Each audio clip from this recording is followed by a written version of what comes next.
ಇವರು ಜೀವನದಲ್ಲಿ ಕನಸನ್ನು ಕಂಡವರು, ಕನಸನ್ನು ನನಸು ಮಾಡುವಂಥ ನಿಟ್ಟಿನಲ್ಲಿ ಗುರಿಯನ್ನ ಬೆನ್ನತ್ತಿ ಸಾಧಿಸಿ ತೋರಿಸಿದಂಥವರು. ಈ ಮೂಲಕ ಕೇವಲ ನಾಡಿಗೆ ಮಾತ್ರ ಅಲ್ಲ, ದೇಶಕ್ಕೆ ಮಾದರಿಯಾದಂತಹ ವ್ಯಕ್ತಿ, the one and only Shantala group of ಕಂಪನೀಸ್ನ ಮಾಲೀಕರಾದಂತಹ ರುದ್ರೇಗೌಡರು ಇವತ್ತಿನ ನಾನು ನನ್ನ ಸಾಧನೆ ಕಾರ್ಯಕ್ರಮದ ಸೀಟ್ನಲ್ಲಿ ಆಸೀನರಾಗಿದ್ದಾರೆ. ಬನ್ನಿ ಅವ್ರನ್ನ ಕಾರ್ಯಕ್ರಮಕ್ಕೆ ಬರಮಾಡ್ಕೊಳ್ಳೋಣ. ನಮಸ್ತೆ ಸರ್, ಕಾರ್ಯಕ್ರಮಕ್ಕೆ ಸ್ವಾಗತ. ಆರಂಭದಲ್ಲಿ ಸಣ್ಣ ಪ್ರಮಾಣದಲ್ಲಿ ಶುರು ಆಗುತ್ತೆ. ಈಗ 7-8 ಸಮೂಹ ಸಂಸ್ಥೆಗಳು, ಅಂದರೆ ಶಾಂತಲಾ ಅಡಿನಲ್ಲಿ ಬೇರೆ ಬೇರೆ ಸಂಸ್ಥೆಗಳು, ಈ ಒಂದು ಆಲೋಚನೆ ಅದು ಹೇಗೆ ಶುರು ಆಯಿತು ಸರ್? ನಮ್ಮ ಸ್ನೇಹಿತರೆಲ್ಲ ಕೆಲವರು ಬಂದರು. ಈ ಉದಾಹರಣೆಗೆ ಮಹೇಂದ್ರಪ್ಪನವರು, ಈ ಥರ ಸುಮಾರು ಜನ, ಅಂದರೆ ಇವರಲ್ಲದೆ ಬೇರೆಯವರೆಲ್ಲ ನಿಮಗೆ ಬೇಕಿದ್ದರೆ ನಾವು ಇನ್ವೆಸ್ಟ್ ಮಾಡ್ತೀವಿ ನಿಮ್ಮ ಕಂಪ್ನಿಗಳಲ್ಲಿ ಅಂತ. ಆವಾಗ ನಾವು ಒಂದು ಆಲೋಚನೆ ಮಾಡಿದ್ವಿ, ನಮಗೆ ಈಗ ಬೇಕಾಗಿರೋದು ಇಲ್ಲೊಂದು ದೊಡ್ಡ ಟೀಮ್ ತಯಾರು ಮಾಡಬೇಕು. ಅದಕ್ಕೆ ಯಾರಿಗೆ ಇನ್ವೆಸ್ಟ್ ಮಾಡಿ ಇಂಡಸ್ಟ್ರಿನಲ್ಲಿದ್ದು ಅವರು ಇಂಡಸ್ಟ್ರಿನ ಅವ್ರು ನೋಡ್ಕೊಳ್ಳೋಂಥ ಮನಸ್ಥಿತಿ ಇದೆ ಅಂಥವ್ರಿಗೆ ಎನ್ಕರೇಜ್ ಮಾಡೋಣ ಅಂತ ಒಂದು ಡಿಸಿಷನ್ ತೊಗೊಂಡೆ. ಅದು ನನ್ನ ವೈಯಕ್ತಿಕ. ಅದು ಯಾಕೆಂದರೆ ಇಲ್ಲೇನೂ ಇರಲಿಲ್ಲ, ಇಲ್ಲೊಂದು ಒಳ್ಳೆ ಇನ್ಫ್ರಾಸ್ಟ್ರಕ್ಚರ್ ಕ್ರಿಯೇಟ್ ಮಾಡಬೇಕಾಗಿತ್ತು. ಹಾಗಾಗಿ ಮನೆಗೆ ಒಬ್ಬೊಬ್ಬರೇ ಬಂದವರಿಗೆ ನಾವೇನು ಮಾಡಿದ್ವಿ ಅಂದರೆ, ನೀವು ಇಂಡಸ್ಟ್ರಿ ಶುರು ಮಾಡಬೇಕು ಅಂದರೆ ನೀವು ಇನ್ವೆಸ್ಟ್ ಮಾಡಿ, ನಾವು ಇನ್ವೆಸ್ಟ್ ಮಾಡ್ತೀವಿ, ನಿಮಗೆಲ್ಲ ರೀತಿ ಸಹಕಾರ, ಸರ್ಕಾರದಲ್ಲಿ ಆಗಬೇಕಾದ ಕೆಲಸಗಳು, ಬ್ಯಾಂಕಲ್ಲಿ ಮತ್ತು ಇನಿಷಿಯಲ್ ಪ್ರೊಡಕ್ಷನ್ ಡೆವಲಪ್ಮೆಂಟ್ಸ್ ನಾವು ಮಾಡಿ ನಿಮಗೆ ಹ್ಯಾಂಡ್ ಓವರ್ ಮಾಡ್ತೀವಿ, ನಂತರ ನೀವು ಮಾಡ್ಕೊಂಡು ಹೋಗಬೇಕು ಅಂತ. ಆ ಥರ ಒಂದಿಷ್ಟು ಜನ ಬಂದರು. ಹಾಲಪ್ಪನವರು ಅಂತ, ಅವರು ಮೈಸೂರು ಕಿರ್ಲೋಸ್ಕರಲ್ಲಿ ವೈಸ್ ಪ್ರೆಸಿಡೆಂಟ್ ಆಗಿದ್ದರು. ಅವರಿಗೆ 55 ವರ್ಷ. ಒಂದು ದಿವಸ ರಾತ್ರಿ 11 ಗಂಟೆ ಫೋನ್ ಮಾಡಿದರು, ನನಗೆ ಏನೋ ಸ್ವಲ್ಪ ತೊಂದರೆ ಆಗ್ತಾಯಿರಂಗೆ ಕಾಣುತ್ತೆ, ನಿಮ್ಮಲ್ಲಿ ಬರ್ಬೋದಾ ನಾನು ಅಂತ. ಬನ್ನಿ ಅಂದೆ. ಬನ್ನಿ, ನಾನು ನಿಮಗೆ ಅವಕಾಶ ಮಾಡಿಕೊಡ್ತೀನಿ, ಆಲೋಚನೆ ಮಾಡೋಣ, ಫಸ್ಟ್ ನಮಗೆ ನೀವು ಕನ್ಸಲ್ಟೆಂಟ್ ಆಗಿರಿ ಅಂತೇಳಿ. ಆ ಥರ ಒಬ್ಬೊಬ್ಬರೇ ಬಂದವರು ಇಲ್ಲಿ ಅವರವ್ರದ್ದೇ ಇಂಡಸ್ಟ್ರಿಗಳ ಸ್ಥಾಪನೆ ಮಾಡಿ ಒಂದು 50-60 ಜನ ಎಂಟರ್ಪ್ರಿನರ್ಸನ್ನ ಡೆವಲಪ್ ಮಾಡಿದ್ವಿ. ಆ ಥರ ವ್ಯಕ್ತಿತ್ವ ಭಾಳ ಅಪರೂಪ. ಅಂದರೆ ಎಲ್ರಿಗೂ ಏನಿರುತ್ತೆ, ನಾನಷ್ಟು ಮುಂದೆ ಬಂದರೆ ಸಾಕು, ನಂದಷ್ಟು ನೋಡಿದರೆ ಸಾಕು ಅಂತ. ಬಟ್ ನನಗೆ ಇಲ್ಲಿಗೆ ಬರೋದಕ್ಕಿಂತ ಮೊದಲು ಅವ್ರು ಕಿರ್ಲೋಸ್ಕರ್ನಲ್ಲಿ ಕಲೀಗಾಗಿದ್ದರು. I was vice president there in Kirloskar. So he was a general manager. So ಅಲ್ಲಿದ್ದಾಗಲೇ ಅವರು ಇಲ್ಲಿ ಶಾಂತಲಾಗಿ ಬಂದು ಮಾಡುವಾಗ ಕರೆದ್ರು ನನಗೆ, ಏನೋ ಒಂದು ಮಾಡೋಣ ಬರ್ತೀರಾ ಹಾಲಪ್ಪನವರೇ ಅಂತ. ನಾನು ಅವಳಿಗೆ ಹೇಳಿದೆ, ಅವಾಗ ಐ ವಾಸ್ ನಾಟ್ ಪ್ರಿಪೇರ್ಡ್, ಅಂದರೆ ಫೈನಾನ್ಷಿಯಲ್ ಭಾಳ ಇದು ಇರಲಿಲ್ಲ. ನಾ ಹೇಳಿದೆ, ನೋಡೋಣ, ಗಿವನ್ ಆನ್ ಆಪರ್ಚುನಿಟಿ, ಮುಂದೇನಾದರೂ ಸಾಧ್ಯವಾದರೆ ಬರೋಣ ಅಂತ ಹೇಳಿ ಆಫ್ಟರ್ 10 years ಐ ವಾಲಂಟಿಯರ್ಡ್. ನೋಡೋಣ, ಆವಾಗ at the age of 56 I ventured for entrepreneurship through him.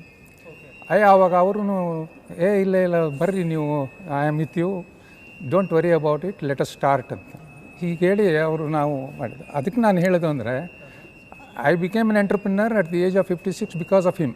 Not only morally, financially, technically, everything he supported. That's most important. ತಾನು ಜೊತೆಗೆ ಇನ್ನೊಬ್ಬರನ್ನ ಬೆಳೆಸೋದೇನಿದೆಯಲ್ಲ, that is the most what I can say exclusive quality of a person. ಅದು ಇವರಲ್ಲಿದೆ.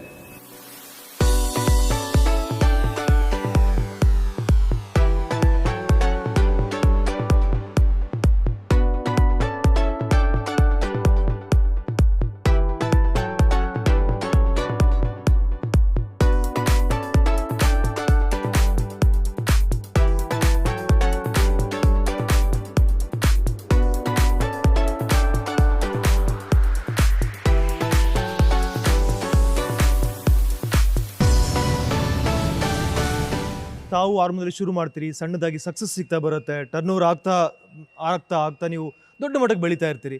So ಅಂಥ ಸಂದರ್ಭದಲ್ಲಿ ನಾನೇ ಮಾಡ್ಬೋದು ಅಥವಾ ಬೇರೆಯವ್ರನ್ನ ಕೆಲಸ ತೊಗೊಂಡು ನಾನು ಅವ್ರನ್ನ ಕೆಲಸ ತೊಗೋಬೋದು ಅಂತ ಆಲೋಚನೆ ಹೊರತುಪಡಿಸಿ ಸಾಕಷ್ಟು ಜನ ತಾವು ಉದ್ಯಮಿಯಾಗಿ ಕೂಡ ನೀವು ಇಲ್ಲಿ ಸೃಷ್ಟಿ ಮಾಡಿದ್ದೀರಿ. ಸೊ ಈ ಒಂದು ಆಲೋಚನೆ ಹೇಗೆ ಬಂತು ಸರ್ ತಮಗೆ? ಬಿಸ್ನೆಸ್ ಮನ್ ಆದನು ದುಡ್ಡಿಗೆ ಅಪಾಪಿಸ್ತಾ ಇರ್ತಾನೆ, ಇಂಡಸ್ಟ್ರಿಯಲಿಸ್ಟ್ ಆದನು ದೇಶ, ಜನ, ಸಮಾಜ, ಪ್ರಾಡಕ್ಟ್ ಕ್ವಾಲಿಟಿ ಅಂತ. ನನಗೆ ಸಾಧಾರಣ ಕುಟುಂಬದಿಂದ ಬಂದವರಿಗೆ ಆಸ್ಪಿರೇಷನ್ಸ್, ನಮ್ಮದೇನು ಬೆಂಜ್ ಕಾರ್ ಬೇಕು, ಅದು ಬೇಕು, ಇದು ಬೇಕು ಅಂತಿರಲ್ಲ. ನಮಗೆ ಹೆಚ್ಚು ಜನ ಕೆಲಸ ಮಾಡಿದಷ್ಟು ಹೆಚ್ಚು ನಮಗೆ ಸಮಾಧಾನ, ಸಂತೋಷ ಆಗುತ್ತೆ. ಹಾಗಾಗಿ ನಮ್ಮ ಗುರಿ ಏನಿತ್ತಂದರೆ, ಒಳ್ಳೆ ಪ್ರಾಡಕ್ಟ್ಸ್ ಮಾಡಬೇಕು, ಹೆಚ್ಚು ಯುವಕರಿಗೆ ಕೆಲಸ ಕೊಡಬೇಕು ಅನ್ನೋದಿತ್ತು. ಬಿಟ್ಟರೆ ಭಾಳ ದುಡ್ಡು ಮಾಡಬೇಕು ಅನ್ನೋ ಆಸೆ ಖಂಡಿತ ಇರಲಿಲ್ಲ. ಇವತ್ತು ನಿಮಗೆ ಮಾಹಿತಿ ಕೊಡೋದಾದರೆ, 4 ಲಕ್ಷ ಶೇರ್ ಕ್ಯಾಪಿಟಲಿಂದ ಶುರುವಾಗಿದ್ದು ಇವತ್ತು ನಮ್ಮ ಎಲ್ಲ ಗ್ರೂಪ್ದು 42 ಕೋಟಿ ಶೇರ್ ಕ್ಯಾಪಿಟಲ್ ಇದೆ. ಫಿಕ್ಸ್ಡ್ ಅಸೆಟ್ಸು 250 ಕೋಟಿ ಇದೆ, ಅಂದರೆ ಲ್ಯಾಂಡು, ಬಿಲ್ಡಿಂಗು, ಮಿಷನರಿ ಸೇರಿ. ನಾವು ಸುಮಾರು 280-300 ಕೋಟಿ ಟರ್ನ್ ಓವರ್ ಮಾಡ್ತಾಯಿದ್ದೀವಿ. ಇದಕ್ಕಿಂತ ಇನ್ನೇನು ಸ್ಯಾಟಿಸ್ಫ್ಯಾಕ್ಷನ್ ಬೇಕು?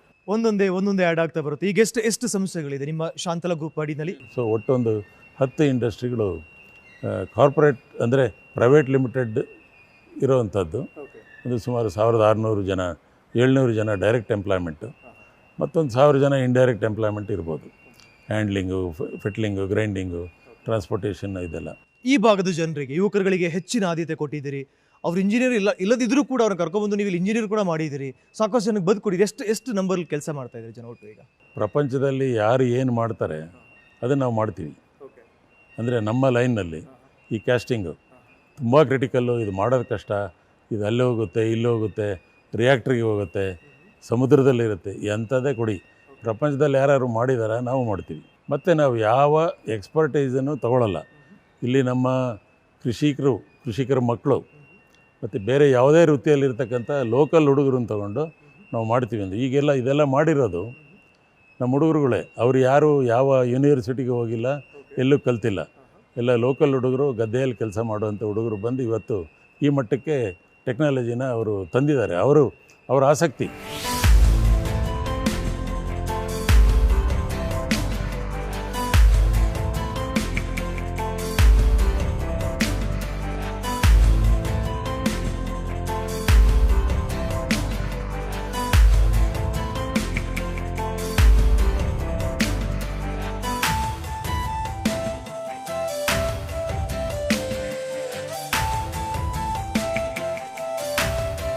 ಪ್ರಮುಖವಾಗಿ ಯಾವ್ಯಾವ ಪ್ರಾಡಕ್ಟ್ಗಳನ್ನು ಯಾವುದಕ್ಕೆ ಬಳಕೆ ಮಾಡ್ತಾರೆ? ಯಾವ ಥರದ ಪ್ರಾಡಕ್ಟ್ಗಳನ್ನು ತಾವು ಇಲ್ಲಿ ಮ್ಯಾನುಫ್ಯಾಕ್ಚರ್ ಮಾಡ್ತೀರಿ ಸರ್?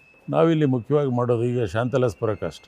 ಅದು ನಮ್ಮ ಫ್ಲ್ಯಾಗ್ಶಿಪ್ ಕಂಪನಿ, ಮೊದಲು ಪ್ರಾರಂಭ ಮಾಡಿದ್ದು. ಅದೇ ಇವತ್ತಿಗೂ ಕೂಡ ಹೆಚ್ಚು ಟರ್ನ್ ಓವರು, ಹೆಚ್ಚು ಜನ ಇರ್ತಕ್ಕಂಥದ್ದು. ಅಲ್ಲಿ ನಾವು ಹೈ ಪವರ್ ಡೀಸೆಲ್ ಎಂಜಿನ್ಸ್ ಅಂತ, ಅಂದರೆ 1 ಮೆಗಾವ್ಯಾಟ್ಗಿಂತ ಜಾಸ್ತಿ ಜನ್ರೇಟ್ ಮಾಡೋವಂಥ ಡೀಸೆಲ್ ಎಂಜಿನ್ಸನ್ನು ಪಾರ್ಟ್ಸ್ ಮಾಡ್ತೀವಿ. ಅರ್ತ್ ಮೂವಿಂಗ್ ಎಕ್ವಿಪ್ಮೆಂಟ್ಸ್ ಮಾಡ್ತೀವಿ. ಮತ್ತು ಪಂಪ್ಸ್ ಆ್ಯಂಡ್ ವಾಲ್ವ್ಸ್ ಮಾಡ್ತೀವಿ. ಈ ರೋಡ್ ಮೇಕಿಂಗ್ ಮಿಷನರಿ ಅಂತ ಬರುತ್ತೆ, ಈ ವೋಲ್ವೋ ಇವೆಲ್ಲ ಕೇಳಿದಿರಿ, ಅದಕ್ಕೆ ಬೇಕಾದಂಥ ಪಾರ್ಟ್ಸು, ಆ ಥರದ ಪಾರ್ಟ್ಸ್ ಅಲ್ಲಿ ಮಾಡ್ತೀವಿ. ವಿಜಯ್ ಟೆಕ್ನೋಕ್ರಾಟ್ಸ್ ಅಂತ ಈಗ ನಾವು ಕೂತಿರೋ ಸ್ಥಳ, ಇಲ್ಲಿ ಭಾಳ ವಿಶೇಷವಾದ ಪ್ರಾಡಕ್ಟ್ ಮಾಡ್ತೀವಿ. ಅಂದರೆ ಈ ಮೈನ್ಸ್ಗಳಲ್ಲಿ ಏನಾಗುತ್ತೆ ಅಂದರೆ ಮೈನಿಂಗ್ ಮಾಡ್ತಾ ಸೌಕಲು ಬರುತ್ತೆ. ಯಾಕಂದರೆ ಮೈನ್ ಅಂದರೆ ಅದು ಮೆಟಲ್ಲು ಮತ್ತು ಸ್ಯಾಂಡ್ ಮಿಕ್ಸು. ಅದು ನೀರಿನ ಜೊತೆಗೆ ಸೇರಿ ಯಾವುದೇ ಒಂದು ಪಾರ್ಟ್ ಇದ್ದರೆ ಅದನ್ನು ಬೇಗ ಸವಸುತ್ತೆ. ಇಲ್ಲಿ ಮಾಡೋ ನಾವು ಪ್ರಾಡಕ್ಟು ಅದಕ್ಕೆ ವೇರ್ ಅಂತ ಕರೀತಾರೆ. ನಮ್ಮ ಶೂ ವೇರ್ ಆಗುತ್ತೆ ಅಂತ ಹೇಳ್ತೀವಲ್ಲ, ಆ ಥರ ವೇರ್ ರೆಸಿಸ್ಟೆನ್ಸ್ ಇರೋವಂಥದ್ದು. ಬೇರೆ ಪ್ರಾಡಕ್ಟ್ ಬೇಗ ಸವದ್ರೂ ಇದು ಸವಿಯಲ್ಲ. ಆ ರೀತಿ ಇಷ್ಟು ಗಂಟೆ ವರ್ಕ್ ಆಗುತ್ತೆ ಅಂತ ನಾವು ಅಶ್ಯೂರೆನ್ಸ್ ಕೊಡ್ತೀವಿ. ಆ ಥರದ ಪ್ರಾಡಕ್ಟನ್ನು ಇಲ್ಲಿ ಮಾಡ್ತೀವಿ. ಮತ್ತು ಕಂಪ್ರೆಸರು, ಏರ್ ಕಂಪ್ರೆಸರ್ಸು, ಬೇರೆ ಬೇರೆ ರೈಲ್ವೆಗಳಲ್ಲಿ ಉಪಯೋಗಿಸುವಂಥ ಕಂಪ್ರೆಸರ್ಗಳು.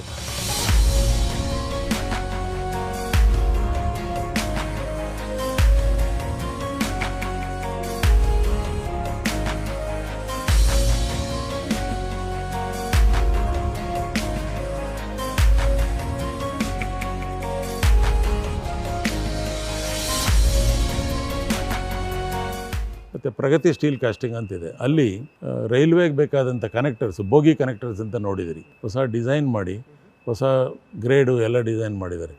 ಅದು ನಮ್ಮದು ಅಪ್ರೂವ್ ಆಗಿದೆ, ನಮ್ಮ ಫೌಂಡ್ರಿ ರೈಲ್ವೆಗೆ ಅಪ್ರೂವ್ ಆಗಿರ್ತಕ್ಕಂಥದ್ದು ಬೋಗಿ ಕನೆಕ್ಟರ್ಸ್ ಅಂತ. ಅದು ತುಂಬ ಕ್ರಿಟಿಕಲ್ ಕಾಂಪೊನೆಂಟ್. ಯಾಕೆಂದರೆ ಸಾವಿರಾರು ಜನ ಪ್ರಯಾಣ ಮಾಡ್ತಿರ್ತಕ್ಕದ್ದು. ಇತ್ತೀಚೆಗೆ ನೀವೆಲ್ಲೂ ಕೇಳಿಲ್ಲ ನೋಡಿ, ಡಿ ರೈಲ್ ಆಗುತ್ತೆ ಅಂತೇಳಿ. ಆ ಥರದ್ದು ಅದನ್ನು ಮಾಡ್ತೀವಿ. ಇಲ್ಲಿ ಎದುರುಗಡೆ ನಮ್ಮದು ಪ್ರಾರ್ಥನಾ ಇಂಜಿನಿಯರಿಂಗ್ ಅಂತಿದೆ. ಪ್ರಾರ್ಥನಾ ಇಂಜಿನಿಯರಿಂಗಲ್ಲಿ ಸ್ಲೀವ್ಸ್ ಮಾಡ್ತೀವಿ, ಸಿಲಿಂಡರ್ ಲೈನರ್ಸ್. ಸಿಲಿಂಡರ್ ಲೈನರ್ ಅಂದರೆ ಒಂದು ಎಂಜಿನ್ನು, ಡೀಸೆಲ್ ಎಂಜಿನ್ ಇರ್ಬೋದು, ಜನ್ರೇಟರ್ ಇಂಜಿನ್ ಇರ್ಬೋದು, ಅಥವಾ ನಮ್ಮ ಕಾರೇ ಇರ್ಬೋದು. 1-2 ಲಕ್ಷ ಕಿಲೋಮೀಟ್ರ್ ಓಡಿದ ಮೇಲೆ ಸವಿಯುತ್ತೆ ಒಳಗಡೆ. ಸವಿದಾಗ ಹೆಚ್ಚು ಹೊಗೆ ಬರೋಕ್ಕೆ ಶುರು ಆಗುತ್ತೆ, ಫ್ಯೂಯಲ್ ಕನ್ಸಂಪ್ಷನ್ ಜಾಸ್ತಿ ಆಗುತ್ತೆ. ಅಲ್ಲಿಗೆ ಏನು ಮಾಡ್ತಾರೆ, ಇಡೀ ಎಂಜಿನ್ ಸ್ಕ್ರ್ಯಾಪ್ ಮಾಡೋ ಬದಲು ಒಂದು ಸ್ಲೀವ್ ಮಾಡ್ತಾರೆ. ಅದಕ್ಕೆ ಸಿಲಿಂಡರ್ ಲೈನರ್ ಅಂತ ಕರಿತೀವಿ. ಆ ಥರ ಲೈನರ್ನ ಇಲ್ಲಿ ಮ್ಯಾನುಫ್ಯಾಕ್ಚರ್ ಮಾಡ್ತೀವಿ, ಫಿನಿಷ್ ಮಾಡಿ ಕೊಡ್ತೀವಿ. ಅದು ಕಿರ್ಲೋಸ್ಕರ ಆಯಿಲ್ ಏಜೆನ್ಸಿ ಕೊಡ್ತೀವಿ, ಮಹೇಂದ್ರ ಕೊಡ್ತೀವಿ, ಮತ್ತು ಕ್ಯಾಟರ್ಪಿಲ್ಲರ್ ಅಂತೇಳಿ ಅಮೇರಿಕಾಕ್ಕೆ ಎಕ್ಸ್ಪೋರ್ಟ್ ಆಗುತ್ತೆ. ಸರ್, ರುದ್ರೇಗೌಡರು ಅನ್ನೋದು is one of the pioneer of this Machanahalli industrial area ಅಂತ ಹೇಳ್ಬೋದು. ಅವರು ತಾನೊಬ್ಬನೇ ಬೆಳಿಬೇಕು ಅಂತ ಎಂದೂ ಭಾವಿಸ್ದಾರಲ್ಲ. ನನ್ನ ಜೊತೆಯಲ್ಲಿ ನನ್ನ ಈವನ್ ಸಬಾರ್ಡಿನೇಟ್ಸು, ಯಂಗ್ಸ್ಟರ್ಸು ಅವರೂ ಬರಬೇಕು ಜೊತೆಗೆ. ಎಲ್ಲರೂ ಬೆಳಿಬೇಕು, ಎಲ್ಲರೂ ಚೆನ್ನಾಗಾಗಬೇಕು. ಆ್ಯಂಡ್ ನಾಟ್ ಓನ್ಲಿ ನಾನು ಇಲ್ಲಿಗೆ ಬಂದಮೇಲೆ ವಿಷಯಗಳು ಕೆಲವೆಲ್ಲ ಗೊತ್ತಾಯಿತು. ಕೆಳಗೆ ಅವರು ಭಾರಿ ಇದರಲ್ಲಿ ಕೆಲಸ ಮಾಡ್ತಿರೋ ಇವ್ರನ್ನೆಲ್ಲ ಕರ್ಕೊಂಬಂದಿದ್ರು ಇಲ್ಲಿಗೆ. ಅವ್ರುಗಳು ನನ್ನ ಇಂಡಸ್ಟ್ರಿ ಮಾಡಿದ್ರು. ಅದು ನೋಡಿ ನನಗೆ ಭಾರಿ ಒಂದು ಇಷ್ಟ ಆಯಿತು. ಈ ಒಂದು ಇದರಿಂದ ಡೆಫಿನೆಟ್ಲಿ ನಾವೊಂದು ಪ್ರಾಸ್ಪರಸ್ ಆಗ್ಬೋದು. ಆಮೇಲೆ ಇಂಥ ಜನಗಳ ಹತ್ರ ನಾವು ಕೆಲಸ ಮಾಡಿದ್ರೆ we can also learn something and we can develop our self. ಇನ್ನೂ ಈ ಅಭಿವೃದ್ಧಿ ಆಗ್ಬೋದು ಅನ್ನೋ ಒಂದು ಇದರಿಂದ ನಾನು ಅಭಿಲಾಷೆ ಇಟ್ಕೊಂಡು ನಾನು ಇಲ್ಲಿ ಬಂದೆ. ಅದು ಅದೇ ರೀತಿ ಆಯಿತು. ಯಾವ್ಯಾವ ದೇಶಕ್ಕೆ ಎಕ್ಸ್ಪೋರ್ಟ್ ಮಾಡ್ತೀವಿ? ಸುಮಾರು 15 ದೇಶಗಳಿಗೆ ಎಕ್ಸ್ಪೋರ್ಟ್ ಮಾಡ್ತೀವಿ ಸರ್. ಪ್ರಮುಖವಾಗಿ ಯಾವ 15 ದೇಶ, 4 ಖಂಡಗಳು.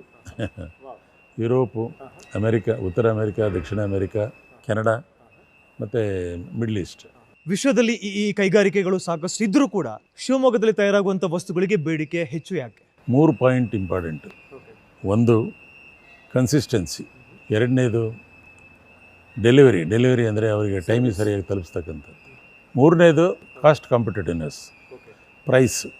ನಾವು ಕೊಡುವಂಥ ಪ್ರಾಡಕ್ಟ್ಗಳು ಹೆಚ್ಚು ಸೇಲ್ ಆಗೋದು ಯಾವಾಗ ಅಂದರೆ ಈ 3 ಫ್ಯಾಕ್ಟ್ರನ್ನ ನಾವು ಮೇಂಟೈನ್ ಮಾಡಿದಾಗ, ಗುಣಮಟ್ಟ ಮತ್ತು ಡೆಲಿವರಿ ಮತ್ತು ಪ್ರೈಸ್. ಐ ಥಿಂಕ್ ಪ್ರಪಂಚದ ಅಡ್ವಾನ್ಸ್ಡ್ ಟೆಕ್ನಾಲಜಿಗಳನ್ನು ತಾವು ಬಳಸ್ತಾ ಇದೆ ಅಂತ ಅನ್ಸುತ್ತೆ. ಇಲ್ಲಿ ಮಿಷನರಿಗಳನ್ನ ನೋಡ್ತಾ ಇದ್ರೆ I think one of the best in the world. ನಾನು ಅಡ್ವಾನ್ಸ್ ಅನ್ನೋದಕ್ಕಿಂತ ಬೇರೆ ದೇಶಗಳಲ್ಲಿ ಯಾವ ಲೆವೆಲಲ್ಲಿ ಟೆಕ್ನಾಲಜಿ ಇದೆ ಅದೇ ಲೆವೆಲ್ ಟೆಕ್ನಾಲಜಿ ನಾವು ಇಲ್ಲಿ ಯೂಸ್ ಮಾಡ್ತಾಯಿದ್ದೀವಿ. ಸವಾಲುಗಳು ಈಗಲೂ ಇದೆಯಾ ಸರ್? ಚಾಲೆಂಜಸ್ಗಳು? ಸವಾಲುಗಳು ನಿರಂತರವಾಗಿರುತ್ತೆ. ಸವಾಲುಗಳು ಇಲ್ಲದೆ ಜೀವನ ಇಲ್ಲ. ಆದರೆ ಪರ್ಟಿಕ್ಯುಲರ್ಲಿ ಇಂಡಸ್ಟ್ರಿಗೆ ಸವಾಲುಗಳು ಇನ್ನೂ ಜಾಸ್ತಿ.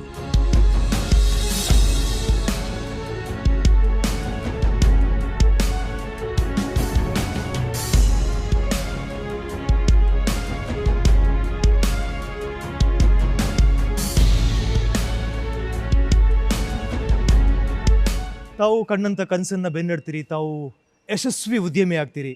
ಈ ರಾಜ್ಯಕ್ಕೆ ಆಸಕ್ತಿ ಹೇಗೆ ಶುರುವಾಯಿತು? ನಮ್ಮ ಶಿವಮೊಗ್ಗ ಡೆವಲಪ್ ಆಗಬೇಕಂದ್ರೆ ಇಲ್ಲಿ ಹೆಚ್ಚು ಟೆಕ್ನೋಕ್ರಾಟ್ಸ್ ಬರಬೇಕು.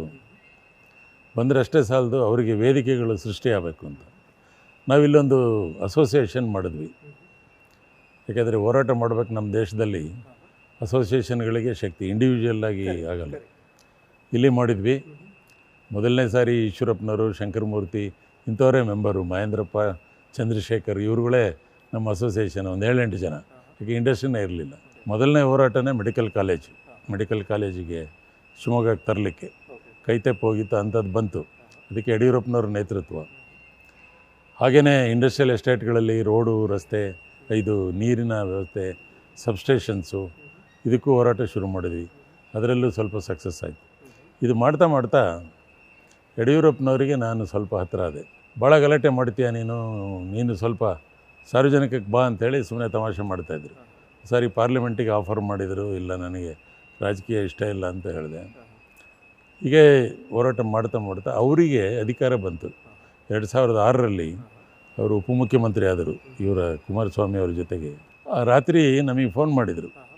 ನಾನು, ಮಹೇಂದ್ರಪ್ಪ ಮತ್ತು ಇಲ್ಲೊಬ್ಬರು ಹಿರಿಯರಿದ್ದಾರೆ ಭಾರದ್ವಾಜ್ ಅಂತ, ಅವರು, ಅನಂತರಾಮ್, ಒಂದು 4-5 ಜನ ನಾವು. ತಕ್ಷಣ ನೀನು ಹೊರಟು ಬಾ, ನಿನ್ನ ಹತ್ರ ಮಾತಾಡಬೇಕು ಅಂದರು. ಬೆಳಗ್ಗೆ ಅಷ್ಟೊತ್ತಿಗೆ ಹೋದ್ವಿ. ವಿಂಡ್ಸರ್ ಮ್ಯಾನರಲ್ಲಿ ಅಲ್ಲೇ ಉಳಿದಿದ್ರವರು, ಅಲ್ಲಿ ಮಾತಾಡಿದ್ರು.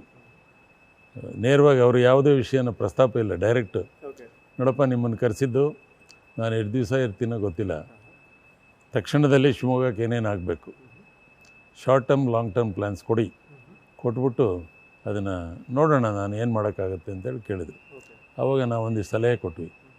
ಸಲಹೆಗಳನ್ನೆಲ್ಲ ಮಾಡಿದರು. ಶಿವಮೊಗ್ಗ ಭದ್ರಾವತಿ ಡಬಲ್ ರೋಡ್ ಆಗಬೇಕು, ಇಂಡಸ್ಟ್ರಿಯಲ್ ಎಸ್ಟೇಟ್ ದೊಡ್ಡದಿದೆ, ಭಾಳ ಟ್ರಾಫಿಕ್ ಆಗುತ್ತೆ, ಮತ್ತು ಇಲ್ಲಿ ಒಂದು ಏರ್ಪೋರ್ಟ್ ಬೇಕಾಗತ್ತೆ. ಇದು ನಮಗೆಲ್ಲ ಒಂದು ಕಡೆ ಯಡಿಯೂರಪ್ಪನವರ ಒಂದು ಶಕ್ತಿ, ಅವರ ಕೆಲಸ ಮಾಡೋ ರೀತಿ, ನಾವೇನೇ ಯೋಚನೆ ಮಾಡಿದ್ರು ಅವರ ಒಂದು ಇದಿತ್ತಲ್ಲ. ನಮಗೆ ಟೆಲಿಫೋನ್ ಇರಲಿಲ್ಲ. ಒಂದು ಸಾರಿ ಹೋಗ್ತಿದ್ದಾಗೆ ಏನು ಬಂದಿರಿ ಅಂದರೆ ಹಿಂಗೆ ಅಂದರೆ ಸೀದಾ ಜನರಲ್ ಮ್ಯಾನೇಜರ್ ಪ್ಲ್ಯಾನಿಂಗ್ ಹತ್ರ ಕರ್ಕೊಂಡು ಹೋದರು. ಒಂದು ಇಂಡಸ್ಟ್ರಿಯಲ್ ಎಸ್ಟೇಟಲ್ಲಿ ಟೆಲಿಫೋನ್ ಇಂಡಸ್ಟ್ರಿ ಕೊಡಲಿಲ್ಲ, ಯಾಕ್ರಿ ನೀವು ಟೆಲಿಫೋನ್ ಅಂತೇಳಿ ತಕ್ಷಣದಲ್ಲೇ ಸ್ಯಾಂಕ್ಷನ್ ಆಯಿತು. ಈ ಥರ ಆ ಒಂದು ಮಾಡ್ತಾನೆ ಸ್ವಲ್ಪ ಜೊತೆಗಿದ್ದಾಗ ಅವರು ಸ್ವಲ್ಪ ಪಾರ್ಟಿನಲ್ಲಿ ಹೊರಗೆ ಬಂದಾಗ ಹೆಚ್ಚು ಟೈಮ್ ಅವ್ರ ಜೊತೆ ಕಳೀತಾ ಇದ್ದೆ. ಅವರೇ ಹೇಳಿದರು, ನೀನು ಈ ಜಿಲ್ಲೆ ಜವಾಬ್ದಾರಿ ತಗೋ ಅಂಥೇಳಿ.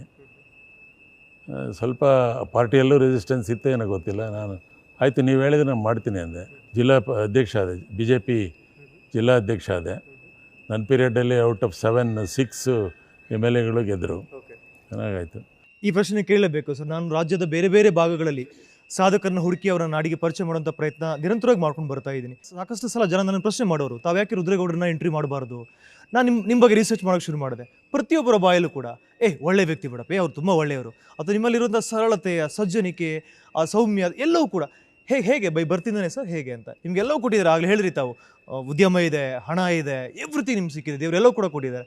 ಸ್ಟಿಲ್ ಆ ಸಿಂಪ್ಲಿಸಿಟಿ ಹೇಗೆ ಅಂತ ರುದ್ರೇಗೌಡರು? ಗೊತ್ತಿಲ್ಲ ಸರ್, ನನಗೆ ನಮ್ಮ ಮಾರ್ಗದರ್ಶಕರು ನಮ್ಮ ಸೋದರ ಮಾವನವರು, ಅದೇ ಶಿವಣ್ಣಗೌಡರು. ಅವರು ಅತ್ಯಂತ ಸರಳ ವ್ಯಕ್ತಿ, ಮತ್ತು ಯಾವಾಗಲೂ ಅವರು ಮಾತಾಡಿದರೆ ರಾಷ್ಟ್ರೀಯ ಭಾವನೆ, ದೇಶಕ್ಕೋಸ್ಕರ ನಾವು ಬದುಕಬೇಕು, ನಮಗೆ ಎಷ್ಟಿದ್ರೂ ಸಾಲದು, ಮತ್ತು ಯಾರ್ಯಾರು ಹಣ ಮಾಡಿದರೆ ಅವ್ರು ಯಾರು ನೆಮ್ಮದಿಯಿಂದ ಇಲ್ಲ ಅಂತೇಳಿ ಪದೇ ಪದೇ ಹೇಳ್ತಾಯಿದ್ರು. ಅವರು 4 ಜನಕ್ಕೆ ಉಪಕಾರ ಮಾಡಿದರೆ ಅವರು ನಿಮ್ಮನ್ನು ಜ್ಞಾಪಿಸ್ಕೊಳ್ತಾರೆ, ನೀವು ಹಣ ಇಟ್ಕೊಂಡು ಏನು ಮಾಡ್ತೀರಿ, ಇದೇ ಥರ.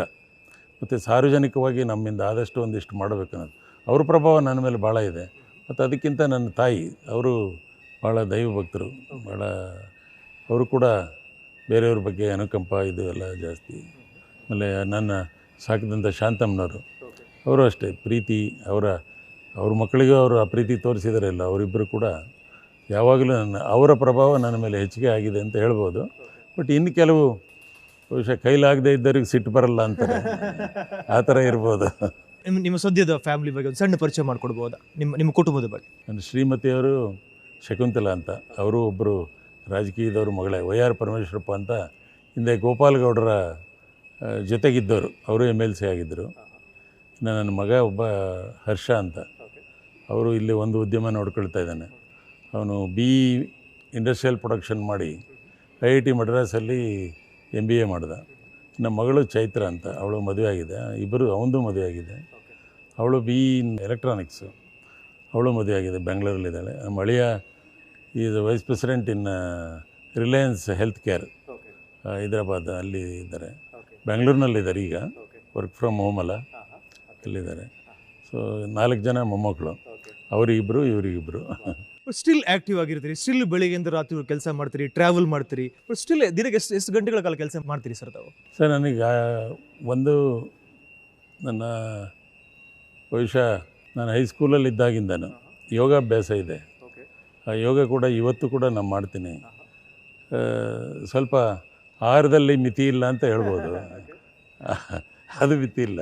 ಬಟ್ ಯೋಗಾಭ್ಯಾಸಗಳಿದೆ, ಒಳ್ಳೆಯ ಆಲೋಚನೆಗಳಿದೆ, ಓದ್ತೀನಿ ಸಾಕಷ್ಟು. ನನ್ನ ಸಾಹಿತ್ಯದ ಬಗ್ಗೆ ಆಸಕ್ತಿ ಇದೆ, ಸಾಹಿತ್ಯದ ಮೇಲೆ ಸಾಕಷ್ಟು ಆಸಕ್ತಿ ಇದೆ, ಚರ್ಚೆಗಳು, ಮತ್ತು ಸಾರ್ವಜನಿಕವಾಗಿ ಸಾಕಷ್ಟು ಕೆಲಸಗಳು, ಒಂದಿಷ್ಟು ದೇವಸ್ಥಾನಗಳು ಜೀರ್ಣೋದ್ಧಾರ ಮಾಡಿರೋದು, ಮತ್ತು ಯುವಕರನ್ನು ಕಟ್ಟಿಕೊಂಡು ಬೇರೆ ಬೇರೆ ಕಲ್ಚರಲ್ ಪ್ರೋಗ್ರಾಮ್ಸು, ಸ್ಕೌಟ್ಸ್ ಜೊತೆಗೆ ಇನ್ವಾಲ್ವ್ ಆಗೋದು, ಈ ಥರದ್ದೆಲ್ಲ ಇದೆ.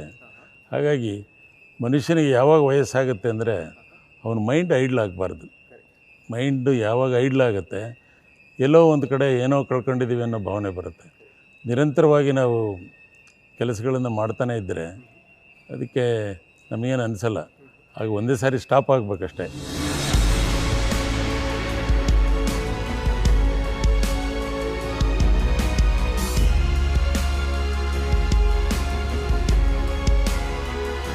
ವಾಟ್ ನೆಕ್ಸ್ಟ್, ಮುಂದೇನು ಸರ್? ಏನು ಆಲೋಚನೆಗಳಿದೆ? ಯಾಕಂದರೆ ತಾವು ಕನಸನ್ನು ಬೆನ್ನಟ್ಟೋದು, ಸಾಧಿಸೋದು, ಮುಂದುವರಿಯೋದು.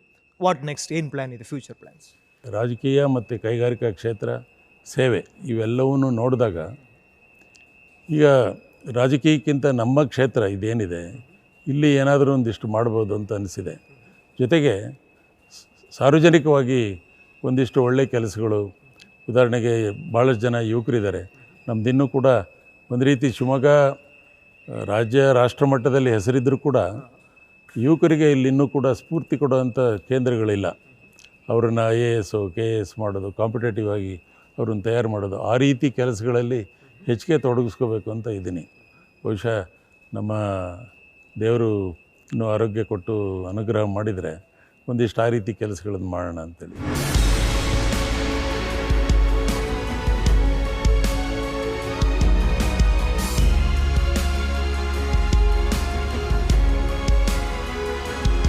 ನಾನು ನನ್ನ ಸಾಧನೆ ಅನ್ನೋದಕ್ಕಿಂತ ಹೆಚ್ಚಾಗಿ ನಾವು ನಮ್ಮ ಸಾಧನೆ ಅಂತ ಹೇಳೋದೇ ಸೂಕ್ತ ನಾನು ಅನ್ಕೊಂಡಿದ್ದೀನಿ. ನಿಮ್ಮ ಸಕ್ಸಸ್ ಹಿಂದೆ ಒಂದು ಬೆಸ್ಟ್ ಟೀಮ್ ಸಿಕ್ಕಿದೆ, ನಿಮಗೆ ಒಂದು ಅದ್ಭುತವಾದ ತಂಡ ಸಿಕ್ಕಿದೆ. ಅವ್ರ ಬಗ್ಗೆ ಏನು ಹೇಳ್ತೀರಿ ಸರ್? ಖಂಡಿತ. ಅವ್ರು ಇಲ್ಲದೇ ಇದ್ದರೆ ಬಹುಶಃ ಯಾರಾದರೂ ಮೊದಲನೇ ಸಾರಿ ಸಿಕ್ಕೋರೆ ಫೇಲ್ ಆಗಿದ್ದರೆ, ಈಗ ಹಾಲಪ್ಪನವ್ರು ಬಂದರು, ಅವರು 55ನೇ ವಯಸ್ಸಿಗೆ ನಮ್ಮ ಜೊತೆಗೆ ಸೇರಿದ್ದು. ಅವರಿದ್ದಂಥ ಒಂದು ಎನರ್ಜಿ ಮತ್ತು ಅವರಿಗಿದ್ದಂಥ ಒಂದು ಬದ್ಧತೆ ಇದೆಯಲ್ಲ, ಅದೆಲ್ಲ ನಮಗೆ ಸ್ಫೂರ್ತಿ ಕೊಡ್ತು. ನಮ್ಮ ಟೀಮಿಗೆ ಒಂದು ನಾಲೆಡ್ಜ್ ಬಂತು. ಅವರು ಕೂಡ ಅವರ ಸಂಪರ್ಕಗಳೇನಿತ್ತು ಅದನ್ನು ನಮ್ಮ ಗ್ರೂಪಿಗೆ ದಾರಿ ಎರೆದ್ರು. ಇವೆಲ್ಲ ಆಗಿದೆ. ಅವರಲ್ಲಿ ಯಾರೇ ಒಬ್ಬ ಫೇಲ್ ಆಗಿದ್ದರೂ ಬಹುಶಃ ನಾವು ಈ ಮಟ್ಟಕ್ಕೆ ಬೆಳೆಯೋಕ್ಕಾಗ್ತಿರ್ಲಿಲ್ಲ. ಎಲ್ಲರೂ ಕೂಡ ಒಂದಲ್ಲ ಒಂದು ರೀತಿ. ಹಾಗಾದರೆ ನಿಮ್ಮ ಜೀವನದಲ್ಲಿ ನೀವು ಫೇಲ್ಯೂರೇ ನೋಡಿಲ್ವ ಅಂದರೆ, ನಾವು 2 ಕಂಪ್ನಿ ಕ್ಲೋಸ್ ಮಾಡಿದ್ದೀವಿ. ಒಂದು ಆಟೋಮೊಬೈಲ್ ಲೀವ್ ಸ್ಪ್ರಿಂಗ್ಸ್ ಮಾಡ್ತಾಯಿದ್ವಿ, ಅವರೆಲ್ಲ ಟೆಕ್ನವರು ಎಲ್ಲ ಬಂದರು. ಆದರೆ ಕಮರ್ಷಿಯಲಿ ನಾವು ಹೇಳ್ದಂಗೆ ಕೇಳಲಿಲ್ಲ. ಹಾಗಾಗಿ ಭಾಳ ದೊಡ್ಡ ದುರಂತ ಆಯಿತು. ಅದೊಂದು ಕ್ಲೋಸ್ ಮಾಡಿದ್ವಿ. ಒಂದು ರೆಡಿಮೇಡ್ ಗಾರ್ಮೆಂಟ್ಸ್ ಮಾಡ್ತಾಯಿದ್ವಿ ಬ್ಯಾಂಗ್ಳೂರಲ್ಲಿ, ಎಕ್ಸ್ಪೋರ್ಟ್ 100% ಎಕ್ಸ್ಪೋರ್ಟ್ ಓರಿಯೆಂಟೆಡ್. ಅಲ್ಲೂ ಕೂಡ ಸ್ವಲ್ಪ ವ್ಯತ್ಯಾಸಗಳಾಯಿತು. ಇಂಟರ್ನ್ಯಾಷನಲ್ ಲೆವೆಲಲ್ಲಿ ಕೊರಿಯಾ ಕಾಂಪಿಟೇಷನ್ ಜಾಸ್ತಿ ಆಯಿತು. ಅದನ್ನು ಒಂದು ಕ್ಲೋಸ್ ಮಾಡಿದ್ವಿ. ಏನಾದರೂ ಆ ಥರ ಮಿಸ್ಟೇಕ್ಸ್ ಆಗಿದ್ದರೆ, ಯಾರು ನಾವು ಹೇಳಿದ್ದ ವ್ಯವಸ್ಥೆಯಲ್ಲಿ ಕೆಲಸ ಮಾಡೋದಕ್ಕೆ ಇಷ್ಟಪಟ್ಟಿಲ್ಲ ಅಂಥ ಕಡೆ ತೊಂದರೆ ಆಗಿದೆ. ಅದು ಬಿಟ್ಟರೆ ಈಗಿರ್ತಕ್ಕಂಥ ಎಲ್ಲ ಟೀಮ್ ಕೂಡ ಎಲ್ಲರೂ ಕೂಡ ಜೀವನಕ್ಕೋಸ್ಕರ ಕೈಗಾರಿಕೆ ಆಶ್ರಯಿಸಿರೋರು ಮತ್ತು ಏನಾದರೂ ಮಾಡಬೇಕು ಅನ್ನೋ ಒಂದು ಛಲ ಇಟ್ಕೊಂಡಿರೋರು. ಹಾಗಾಗಿ ಅದ್ರ ಮೂಲಕ ನಾವು ಆ್ಯಸ್ ಎ ಟೀಮ್ ಸಕ್ಸಸ್ ಆಗಿದ್ದೀವಿ ಅಂತ ಹೇಳೋದಕ್ಕೆ ಇಷ್ಟಪಡ್ತೀನಿ.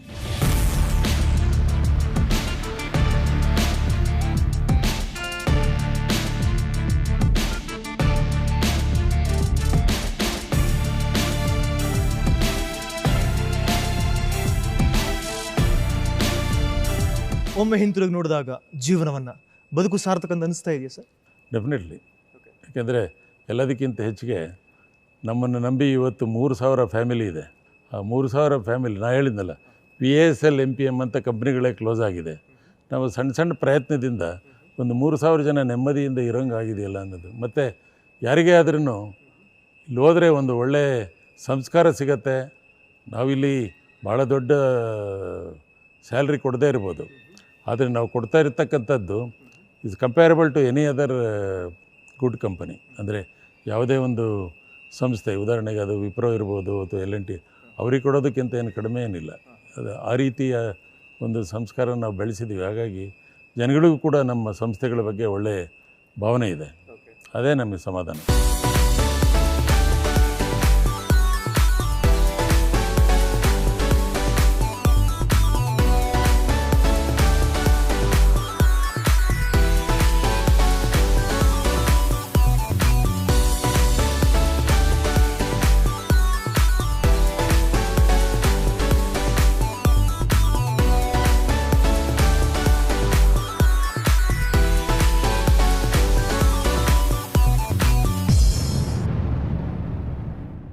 Thank you so much sir. ಆರಂಭದಲ್ಲಿ ಒಂದು ಮಾತು ಹೇಳಿದೆ ನಾನು ನಿಮಗೆ, ನನಗೆ ಬಹಳ ಹೆಮ್ಮೆ ಜೊತೆಗೆ ಖುಷಿ ಕೂಡ ಆಗ್ತಾ ಇದೆ ರಾಜ್ಯಕ್ಕೆ ನಾನು ನಿಮ್ಮನ್ನು ಪರಿಚಯ ಮಾಡಿಕೊಡ್ತಿರೋದಕ್ಕೆ.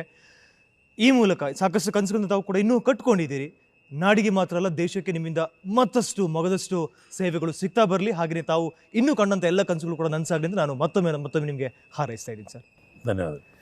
ಎಸ್, ಇದು ಈ ವಾರದ ನಾನು ನನ್ನ ಸಾಧನೆ ಕಾರ್ಯಕ್ರಮದ ಸಾಧಕರು. ಹಾಗಿದ್ರೆ ಮುಂದಿನ ಎಪಿಸೋಡ್ನಲ್ಲಿ ನನ್ನ ಜೊತೆ ಇರುವಂಥ ಆ ಸಾಧಕರು ಯಾರು? ನೋಡ್ತಾ ಇರಿ ನ್ಯೂಸ್ ಫಸ್ಟ್, ಪ್ರತಿ ಕ್ಷಣ ನಿಮ್ಮೊಂದಿಗೆ.